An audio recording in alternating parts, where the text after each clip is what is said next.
اهلا بيكم في فيديو جديد، والنهارده معانا كيس ستادي مهمه جدا لو انت ناوي تشتغل على السوق المصري. طبعا الكيس ستادي دي ما بقولكش اعمل زيها بالظبط، لكن حاول على قد ما تقدر تاخد افكار تفيد فكرتك، بمعنى ان ازاي هنعمل ريسيرش، اللوجو طريقته، ديزاين نعمله، نشتره في الويب سايت ازاي، وكل النقط دي.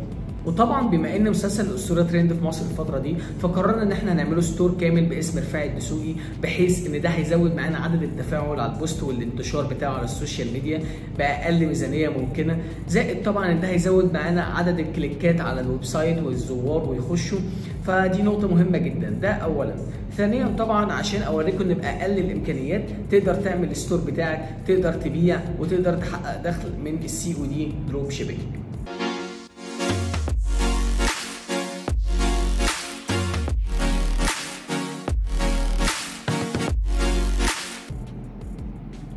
وفي الوقت الحالي هنبدا ان احنا عايزين نخاطب الجمهور المستهدف بتاعنا، فالموضوع هيكون بسيط جدا، بمعنى ان في ناس دلوقتي اتفرجت على المسلسل فده شد انتباهها. ثانيا طبعا ان لما نحط اسم رفاعي الدسوقي مثلا للكماليات او ايا يكن ده هيشد، فاحنا طبعا نخلي الموضوع سيمبل، ان احنا هنرفعه اللوجو فقط، هنعمله تعديل بالاي اي بحيث يكون هو ده اللوجو، لان كل حاجه هنعملها سيمبل وفيها هزار شويه بحيث يكون خفيف على الناس. وفي الاعلان بتاعنا طبعا كل ده مش عايز احرق عليكم حاجه، لكن هنتابعه خطوه بخطوه دلوقتي. اول حاجه هنعملها ان احنا زي ما عملنا اللوجو، تاني حاجه هنعمل البيج نيم بتاعتنا، هنسميها مثلا عم رفاعي الدسوقي للكماليات. تمام. والكاتيجوري بتاعنا هنسميها طبعا شوبينج سيرفيس، ده انت بتختارها. والبايو طبعا هنحط حاجه خفيفه بحيث نملاها كل حاجه تعمل يخش على الصفحه، برضه يكون الموضوع متكامل شويه، لان طبعا مش هنهمل في كل حاجه، احنا بس بنخلي الموضوع هزار في الاول. حاج رفاعي الدسوقي للكماليات. وتمام كده عملنا كرييت للبيج. مش طبعا مش عايزين نضيف اي بيانات، احنا بس هنعملها اولويز اوبن، وهنرفعه اللوجو والكفر. هنبدا ناخد اللوجو اللي احنا عملناه بالاي اي، وهيجي وقت الكفر. طبعا الكفر بتاعنا فكرته ان احنا عايزين يبان ان شبه يافطه مثلا، ان هو هنحط يافطه في الموضوع وفيها الصوره ويافطه كذا كذا لكذا كذا، فالموضوع هنخليه سيمبل. طبعا هنشيل كل الكلام ده لان احنا يافطه بس هي قديمه، فاهم قصدي؟ طبعا اللون بتاعنا هيكون اسود. وتمام كده كل حاجه تمام، فاضل بس ان احنا هنعدل على الكلام. حاج رفاعي الدسوقي، وهنحط اللي هو التايتل بتاعنا تحت، ومش هنحتاج اكتر من كده في اليافطه. هنعدل بس الالوان، وطبعا اللازمه بتاعتنا ولا عزاء لعصام النمر دي هتكون اللازمه اللي احنا هنكمل بيها، لان الشخصيه لازم تكون ليها لازمه ماشيه بيها. فبس تمام. وكده الكفر معانا الحمد لله، بقى معانا اللوجو وبقى معانا الكفر. هنبدا دلوقتي ان احنا نرفعه اليافطه بتاعتنا، سوري الكفر بتاعنا. وتمام، سكيب نيكست دون، وشكرا. بقى البيج معانا جاهزه للشغل، ان احنا نبدا نعمل عليها الاعلان وكل حاجه.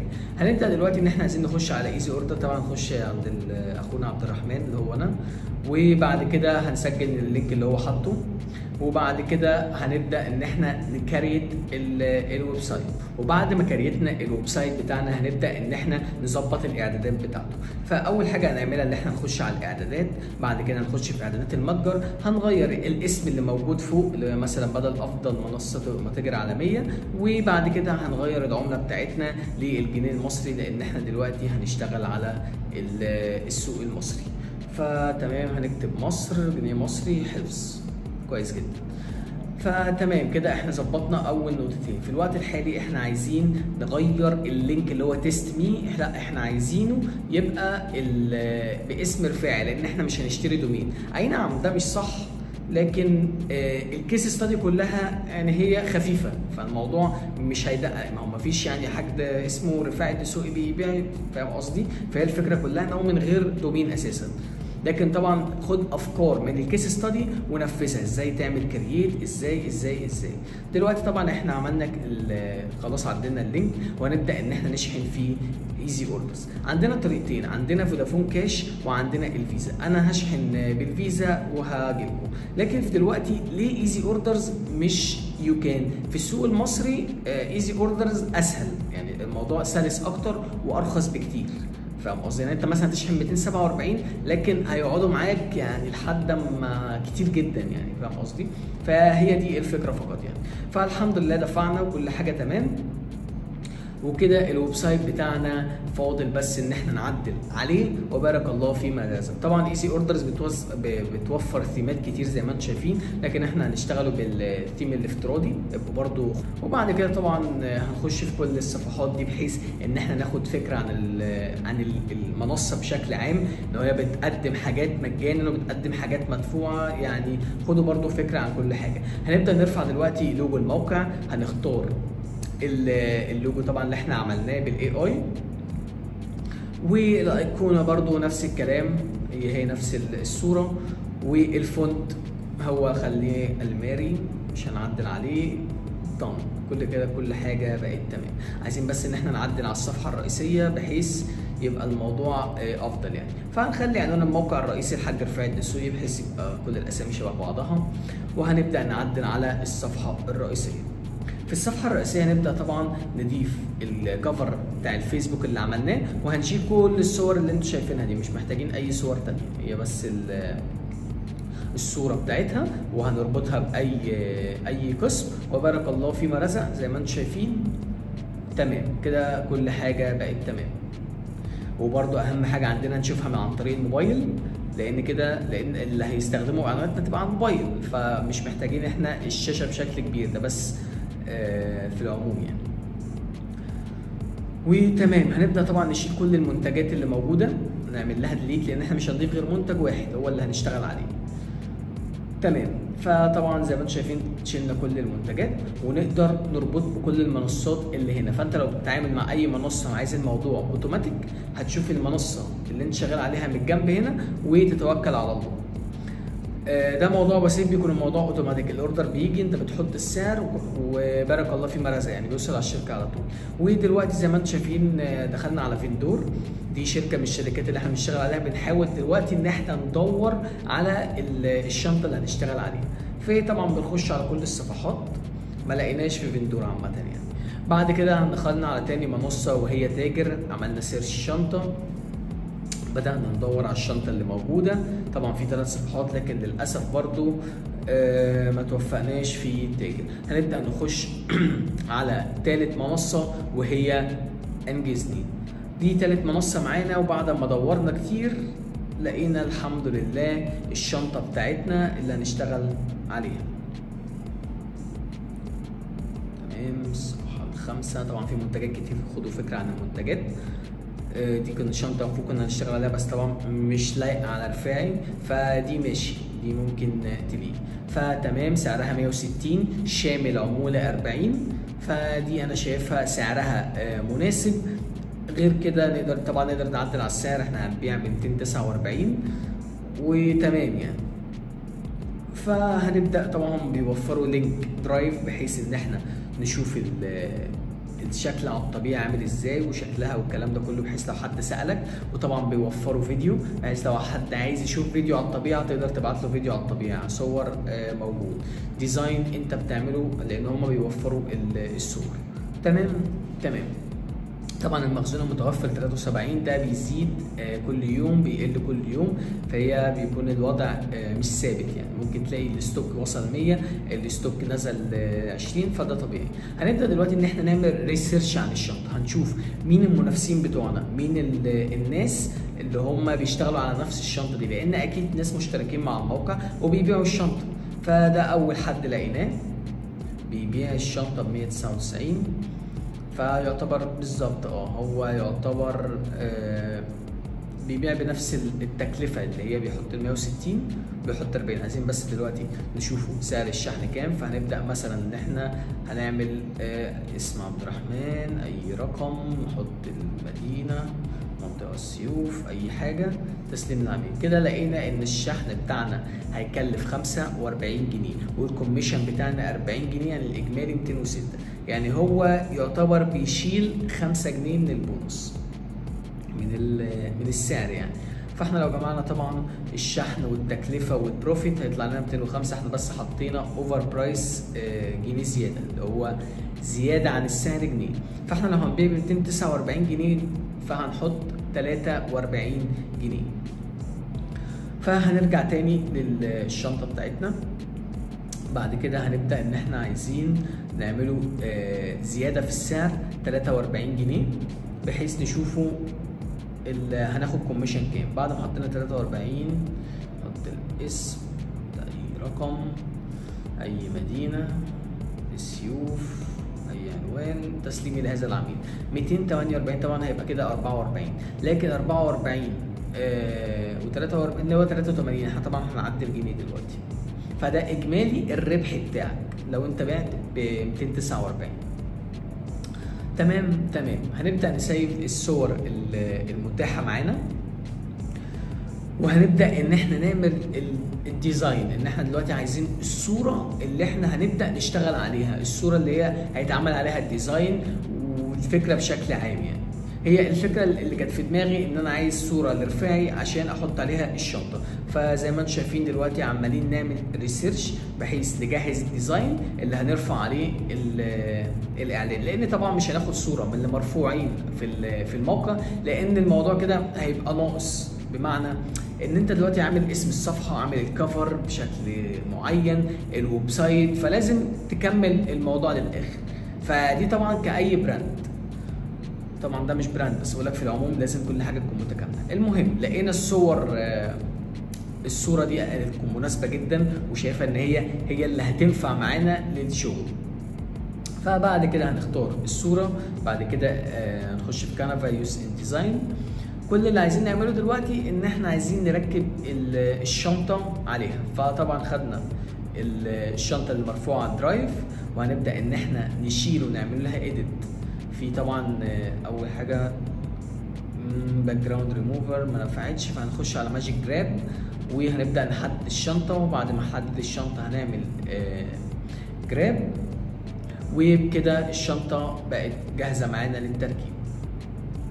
ده تمام. هنعملها طبعا شيل دبليكيت تكرار، بس كده بقى معانا شنطتين نقدر نركبهم. طبعا كنت ناوي اعملها كده بس مش هينفع، لان البراند بتاع كات اللي محطوط ده كوبي رايت، فممكن نزعل عليها. طبعا كل حاجه كوبي رايت بس البراند غير الاشخاص يعني. محمد رمضان مش هيديني كوبي رايت على الموضوع يعني، ما اعتقدش. فتمام، خدنا اول شنطه ركبناها. طبعا كان في نيه ان انا اعمل حبل، لكن الموضوع طبعا زي ما انتم شايفين فشل ذريع. فتمام مفيش مشكله. هنبدا ان احنا نركب الشنطه الثانيه، وطبعا عايزه تصغر شويه. هنبدا ان احنا نصغرها. تمام كده على ما اعتقد كل حاجه تمام. هنبدا ان احنا نعمل سيف، وبكده الحمد لله الديزاين بتاعنا يكون شغال يعني تمام مناسب. هو الفكره طبعا الموضوع في الاغلب ما كانش فيه نيه، لو ما كانش نجح صراحه ما كنتش هعمل الكيس ستادي دي، بس يعني يمكن الكيس ستادي كنت تدي افكار للناس وتعرف ان باقل حاجه ممكن تعمل اي حاجه، يعني الموضوع مش اسطمبه واحده. المهم هنبدا ان احنا نرفع المنتج بتاعنا على ايزي اوردر. هنبدا نخش في الاقسام، هنشيل كل الاقسام اللي موجوده وهنعمل قسم واحد هنسميه الاسطوره مثلا، والرابط بتاعه الاسطوره برضو، وتمام. طبعا عايز بالانجليزي مش هينفع بالعربي، ومحتاج صوره للقسم، مفيش مشكله. هنبدا دلوقتي ان احنا نعمل رفع للصوره، نحط لها كفر، بعد كده شكرا. نيجي نضيف دلوقتي بعد ما ضفنا القسم هنبدا نضيف المنتج بتاعنا اللي هي الشنطه. اسم المنتج هنسميها شنطة الأسطورة، زي ما قلت لكم عايزين الموضوع كله متكامل ببعضه. والبرودكت نيم هنسميها شنطة الأسطورة، بحيث لو حد عمل سيرش عن شنطة الأسطورة، طبعا محدش يعمل كده بس وارد يعني، تمام. بعد كده هنيجي في سعر المنتج والتخفيض. فسعر المنتج دلوقتي هنحط 400 249، بس بما ان خاص ب 50% فهنحط 500. 550 دي غلطة مني بس حصل خير يعني. المهم هنكتب دلوقتي الوصف بتاع المنتج بتاعنا، بحيث ان احنا عايزين اول حاجة نقول للناس شنطة الأسطورة، فهيدنج 1. بعد كده عايزين نرفع صورة على الطبيعة للمنتج برضه، بحيث ان طبعا في ديزاين هنحط صوره المنتج، ولما حد يشوف الوصف يبقى الموضوع فيه سنه جد برضه، فاهم قصدي؟ اللي هو دي صوره فعلا، لان ده هيدفع فلوس، فلازم لما يدفع فلوس يشوف الحاجه على الطبيعه. تمام، احنا هزرنا وكل حاجه عشان تيجي الويب سايت عندنا، الحمد لله جيت الويب سايت وكل حاجه، نبدا خلاص كل حاجه تمام. والله بص الشنطه فعلا كويسه، لان هي فعلا كويسه، والصوره على الطبيعه وكل حاجه تمام. فهنبدا ان احنا نعمل ريسيرش على الشنطه، بحيث نجمع اكبر عدد صور موجود، بس للاسف مش متاح ليها صور كتير. ففي الاغلب هنعتمد على الصور اللي متاحه معانا في موقع انجزني وبس يعني. فللاسف مفيش هنا، خلاص هنا تمام ماشي كده، مفيش غير الشنطة المعمولة. فطبعا هنكتبه اللازمة اللي كانت موجودة، ثقة في الله نجاح، وخامة 100%، خامة ووتر بروف. اوكي، لا لازم نجيب شات جي بي تي يسعفنا دلوقتي. فطبعا هنخش على شات جي بي تي، هنحاول ان احنا يساعدنا في الكونتنت. طب هيساعدنا ازاي؟ والله احنا بعد ما دخلنا على شات جي بي تي هنساله سؤال، هنقول له تعرف رفاعي الدسوقي؟ ففي الوقت الحالي طبعا هيقول لنا رفاعي الدسوقي مسلسل الاسطوره، فعنده خلفيه. هنبدا نقول له طب انا عايز محتوى تسويقي بطريقته المنتج، اللي هو لو هو رفاعي الدسوقي بيعلن عن منتج، يعلن عنه ازاي وده اسم المنتج؟ والله اقترح علينا ده، اللي هو زي ما بقول لكم راجل الشغل بيختار الحاجه اللي تناسبه وتديله كذا كذا مع شنطه هتلاقي كل. فاحنا طبعا عايزين حاجه افضل، فنقول له لا دي مش طريقته، مثلا انا عايزها بطريقته، بحيث ان هو يحاول يديني افكار تانية. وتمام شنطة كذا، لا يعني شايف ان ممكن يطلع منه حاجة تانية، فهنقول له لا غيرها طبعا وبصوته. تمام، بص يا معلم، ففي الاغلب دي اللي هنمشي عليها. تمام، يعني احنا عايزين الموضوع تمام. بص يا معلم، الشنطة مش كمان بس، الشنطة فيها 3 جيوب، لأن عايزين ندي للناس نقول لهم إن دي فيها 3 جيوب وخامة ووتر بروف، هي دي مميزات الشنطة. بس الكلام التاني ده محتوى تسويقي للشنطة. فطبعا ثقة في الله نجاح وخامة، هنبدأ ناخد الكلام ونبدأ نوصله في النص ونحاول نعدل عليه، بحيث يكون الموضوع فقط متناسق، يعني بحيث الموضوع ما يكونش مكلكع. لا احنا عايزين الموضوع يبان انه سيمبل وفي فكره لذيذه، وفعلا هي شنطه كويسه تقدر ان انت تاخدها، لان هي هتفيدك، وهي ما فيهاش غير خامه ووتر بروف و3 جيب، والباقي بيكون محتوى تسويقي بحيث يكون عارف الاثنين. تمام، دي صوره مناسبه دلوقتي. نبدا نرفعها. تمام، بعد ما خدنا كوبي للصورة ورفعناها هنا، هنبدأ نعدل في الكونتنت. تمام، نشيل النقطة، نجيب لها لازمة بعناية. عايزين مثلا نجرب ان احنا نشيل الباك جراوند اللي ورا، ونجرب ان احنا نحطها بخلفية بيضة، بحيث يكون ظاهرة لنا واحنا نازلين بدون اي حاجه كده ممكن يكون شكلها مش كويس.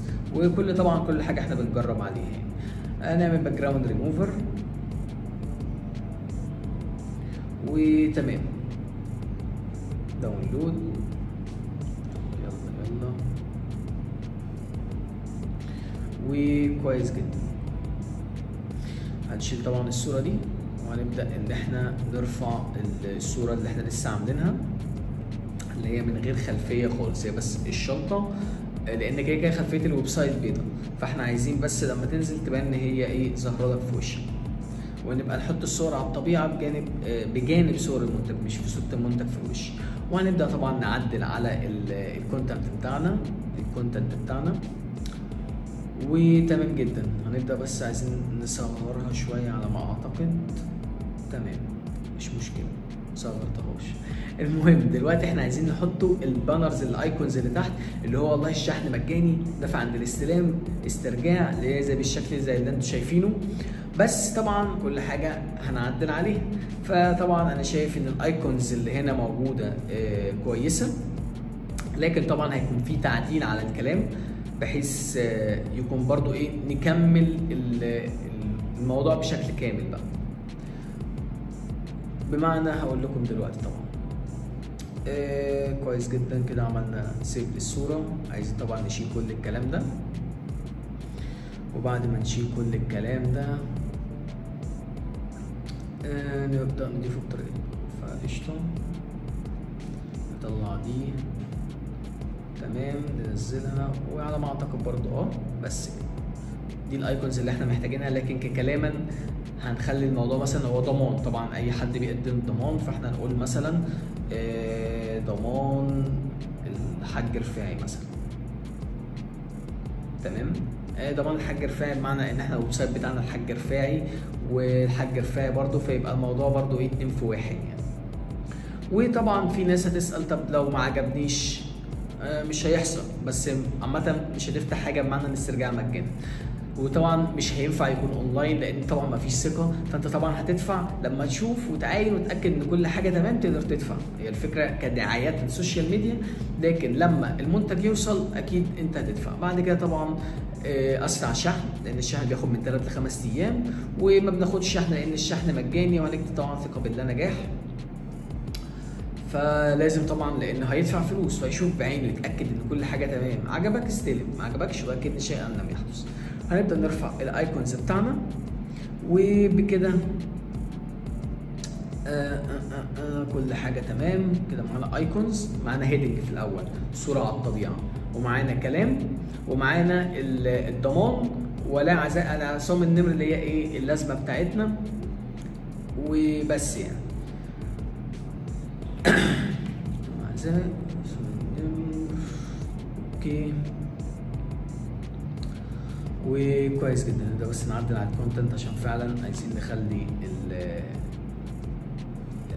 على ما اعتقد يعني هنصغر الخط شويه بالظبط، فعلا ما رحناش بعيد، وبس كده. خليك زي رفاعي ولا عزاء على عصام النمر. يوجد تحول من الاخطار، طبعا اللينك فلازم انجليزي للاسف. رابط المنتج في ايزي اوردر ما ينفعش عربي، في مفيش مشكله نخليها الاسطوره باج، وعايز صوره للمنتج. نبدا نخش في اللي بعديها. اول حاجه ايه الصوره الرئيسيه؟ دلوقتي احنا محتاجين نعمل برودكت بيجي برضو برودكت فوتو. تمام، فهنبدا طبعا نخش على كنفه نكتب له برودكت فوتو، هيجيب لنا حاجات مقترحه ان احنا ممكن نعدل عليها ونحط الفكره بتاعتنا. فطبعا هنشيل كل الكلام ده ان ما يلزمناش في اي حاجه، وهنرفع الصوره بتاعتنا. بس هنعملها طبعا باك جراوند ريموفر، بس عايزين طبعا بالاي اي، هو عندهم اب كنفه ان هو يعلي الكواليتي بتاع الصوره، بحيث لو انت الصوره عندك منغمشه او فيها حاجه تقدر تخليها كواليتي اعلى بكتير. فتمام، دلوقتي دي الكواليتي الاعلى اللي خدناها. هنعمل باك جراوند ريموفر وشكرا. هنا في صوره المنتج عايزين بس اللي احنا نعمله ان احنا نضيف المميزات بتاعتنا في الواجهه، بحيث ان دي اول صوره العميل هيشوفها لما يفتح الويب سايت. فلازم طبعا تكون ايه الصوره مناسبه، يبقى برضو الموضوع لما يخش يلاقي فيه جديه شويه، ينزل تحت فيه هزار، في جديه، الموضوع يكون متوازن يعني. الخط بتاعنا بتاع الويب سايت كان الماري، فطبعا هنكمل بخط الماري في كل حاجه. وطبعا الاسم بتاعها شنطه الاسطوره، وهنبدا نعدل على الكلام اللي موجود. طبعا الشنطه زي ما قلنا مفيش مميزات كتير، لان المميزات اللي قدامك ان انت مثلا خامه ووتر بروف و3 جيم، ما فيش حاجه تانية. لكن في الوقت الحالي فهنبدا نملى الموضوع زي ما قلنا موضوع متوازن 2 و2. مثلا نروح رفاعي الدسوقي، نبدا مثلا بعد كده نقول ان الموضوع فيه 3 جيب. تمام، 3 جيب كويس جدا. تمام، لازم برضو كل حاجه تعمل بضمير، لان الموضوع انت مش هتعمله تاني، فلازم اي حاجه تعملها في الاول اهتم بيها باقصى شكل ممكن، لان انت كده مش هتعدل عليها. بعد كده هتعدل الصوره عليها لكن مش على طول، فين وفين يعني.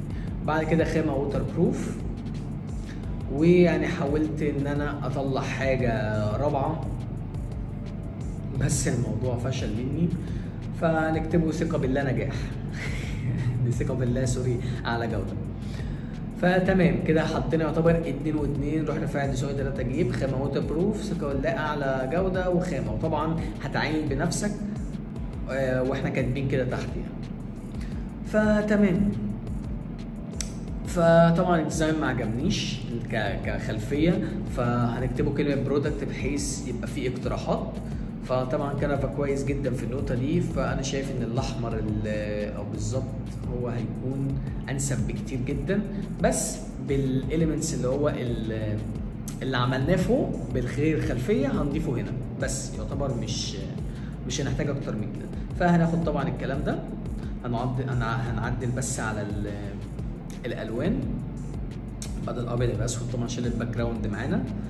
فتمام تمام تمام، فكويس جدا. هناخد بس شنطه الاسطوره اللي فوق دي نلفها تحت، وكده انا شايف ان الموضوع لذيذ وخفيف وفي شغل كويس يعني. فتمام، هنعمل بس داونلود، وبارك الله فيما رزق كده البرودكت بيج، البرودكت فوتو معانا هتتحط في الواجهه ومعاها صور المنتج، الصور اللي جنبها يعني.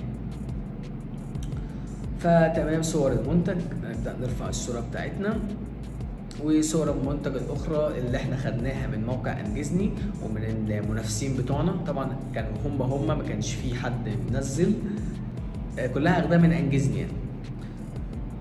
فبس وصور المنتج نرفعها تاني ونعمله حفظ، وكده تمام تمام، شكرا. طبعا هنحول على الموبايل لان دي اهم حاجه. اول حاجه هتجيلك في وشك وهي الشنطه، وبعد كده الاسم، بعد كده الوصف بتاعنا. طبعا هنعدل على الكلام ده دلوقتي حالا لو ايفون. فتمام، بس احنا طبعا محتاجين نعدل على صفحه المنتج. طبعا ايزي اوردرز عندها نقطه كويسه جدا، وهي عمل لاندنج بيج احترافيه جاهزه، بحيث ان كل حاجه جاهزه متكريته، انت بس هتعمل مشاهده او استيراد وشكرا. البيج اتضافت، انت بس بتجيب المنتج، وفي منتجات مقترحه معمول لها لاندنج بيجز مخصوص، بحيث مثلا ماكينه الحلاقه، لعبه، حامله اطفال، فانت لو هتناوي تشتغل على المنتج ده دي ممكن تساعدك، بحيث ان هي مجهزه كل الحاجات يعني. عايزين برضو نشوفه حاجه عمليا، مثلا تيشيرت البرد يعني اعملوا مشاهده زي ما انتم شايفين. التيشيرت ده طبعا اتباع منه كتير، واكيد قابلته اعلان لو انت شغال في مصر او من مصر، لكن احنا عايزين زي ما قلت قبل كده نخلي الموضوع بسيط جدا، هو بس صوره كونتنت وتمام. فهنبدا نخش على متقدمه، اضغط هنا للشراء، تخطي، تفعيل الزر، مخزون وهمي، عايزين نقول للناس ان المخزون بيخلص وساعه والعرض هيخلص، وطبعا شحن مجاني للمنتج وتمام يعني، بحيث يبقى زي ما انتم شايفين. نعمله ريفريش، شنطه الاسطوره 3 جيب تمام. الوقت المتبقي، الفورم ظهرت، اضغطوا للشراء، بقى في تخطي للسله والناس تقدر تشتري. وهنفعل طبعا زي ما قلت لك كده موقع انجزني، لما نشترك لما نسجل في انجزني هنبدا نسجل هناك في الربط هنا في الجنب، وهنبدا نضيف كود المنتج ونعمل حفظ وشكرا. سوري طبعا، ثواني هوقف هنا ان انا طبعا النقطه دي للاسف ما اتصورتش، اللي هي ان انا اعمل بيكسل لكن واحنا ماشيين دلوقتي في الخطوات هقول لكم ازاي تعملوا فيسبوك بيكسل بابسط الطرق ونضيفه منين وازاي. طبعا زي ما انتم شايفين ادوات التسويق فوق اهي، اعدادات البيكسل، هنضيف الكود هنا. طب الكود نجيبه منين؟ هقول لكم واحنا ماشيين. فطبعا هيجي نقطه الاعلانات ان احنا خلاص الحمد لله كل حاجه بقت جاهزه، الويب سايت هنبدا بس ان احنا نجرب اوردر، نبدا نضيف بيانات، نضيف اسم، نضيف للشراء، وشكرا البيكسل شغال وكل حاجه تمام. فان شاء الله الحمد لله كل حاجه بقت كامله. هنبدا نعمل دلوقتي الحمله الاعلانيه بتاعتنا. هنبدا نسمي الحمله الاعلانيه في الفيسبوك الحاج رفاعي شنطه واحد، وطبعا مش عايزين كتالوج. تمام، سيلز كده كل حاجه بقت تمام كده. اول بيج معانا، شكرا. نيكست اللي بعديها هنبدا طبعا الادسيت نيم هنسميها مثلا ان احنا عايزين نستهدف كل الشباب. بعد كده نختار ويب سايت. هنا بقى هنختار البيكسل. عند كلمه بيكسل دي هتلاقي كرييت نيو بيكسل، هتضغط عليها تكتب اي اسم. شكرا البيكسل جالك هو وكود، تاخد الكود تحطه هناك. شكرا، مش اكتر من كده. ولو مش عارف البيكسل هو ايه هتلاقي في سلسله سي او دي دروب شيبنج هتعرف. المهم هنبدا نخلي الميزانيه بتاعتنا $5 مثلا كبدايه. احنا عايزين نشوف الموضوع هل فعلا هينجح ولا مش هينجح. فبعد ما حطينا الميزانيه هنبدا دلوقتي ان احنا نخلي اللوكيشن بتاعنا طبعا مش الامارات، هنستهدف مصر كلها، لان التوصيل معانا في انجزني في مصر كلها وكل الشركات عامه، ما عدا في شركات معينه، في طبعا شركات معينه ما بتوصلش محافظات معينه يعني. المهم بعد كده هنخش ان احنا عايزين البليسمنت بتاعنا، عايزين الاعلان بتاعنا يظهر في الفيد بتاع الفيسبوك. مش عايزين طبعا لا اودينس نتورك ولا ماسنجر ولا انستجرام، مش ينفع انستجرام طبعا.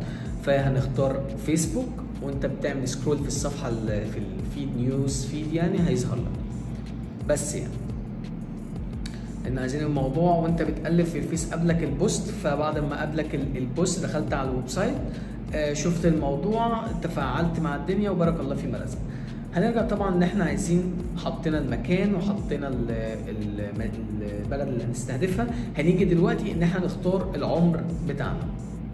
فالعمر اللي احنا هنختاره دلوقتي ان احنا محتاجين طبعا من سن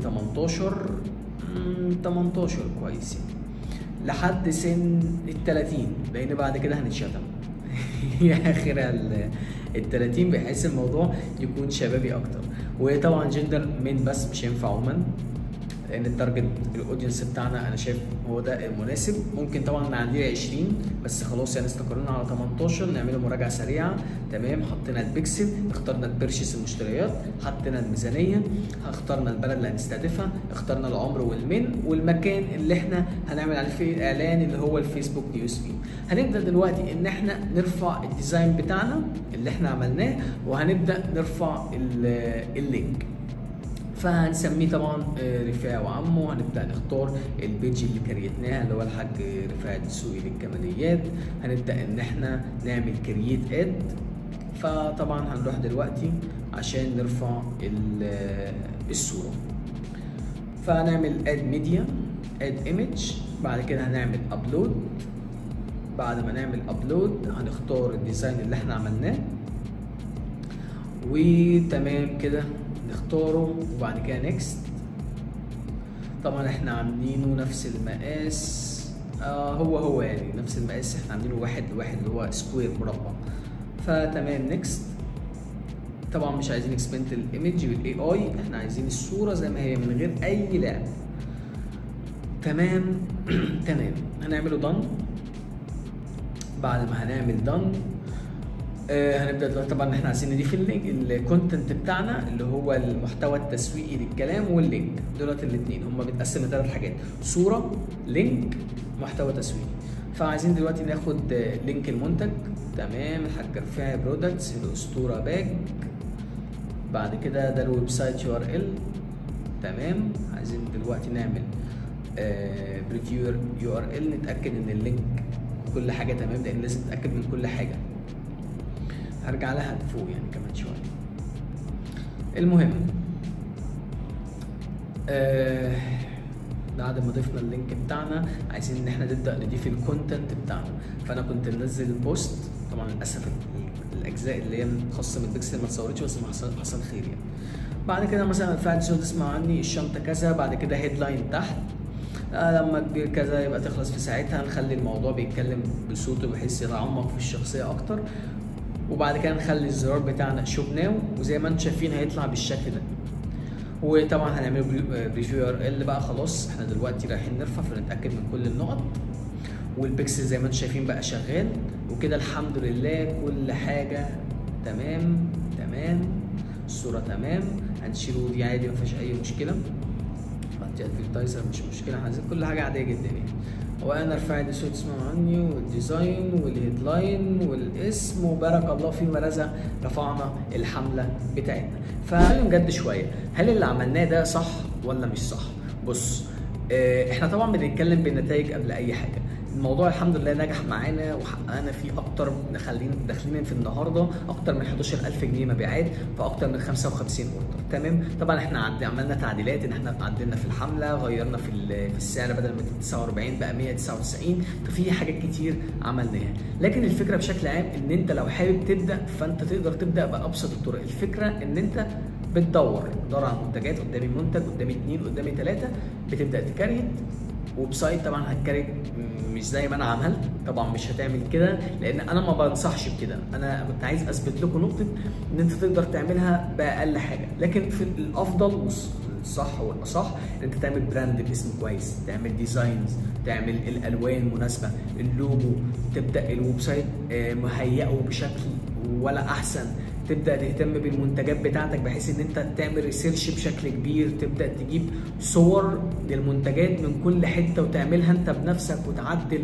ولو وصل بيك الامر ان انت تطلب المنتج لنفسك وتصور وتعدل، اعمل كده، لان ده الكونتنت بتاعك انت، ده اللي هيجيب لك. لو اهتميت فيه وطلع فعلا المنتج ناجح، اوعدك يعني خلاص انت هتوصل معاه هتبيع بشكل كويس جدا. لان لو واحد عايزه او 2 عايزه 3 عايزه، فبالتالي خلاص ناس عايزين المنتج بتاعك وانت مقدم لهم بشكل صح.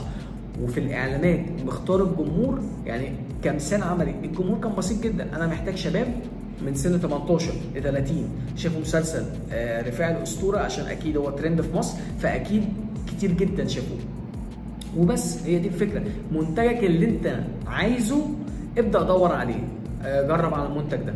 خلاص دورنا على المنتج ده، مين اللي عايزه، نبدا نعمل سيرش عليه، نبدا نخش في سلسله COD اللي انا كنت عاملها، تبدا تشوف انت اصلا بتشتغل ازاي والشركات دي بتمشي ازاي وكل النقط دي. وفي النهايه طبعا اتمنى لكم التوفيق، واتمنى تكونوا طلعتوا بافكار كويسه من الكيس ستادي دي، وفعلا تساعد معاكم قدام وتفرق معاكم. وان شاء الله اشوفكم في فيديو جديد.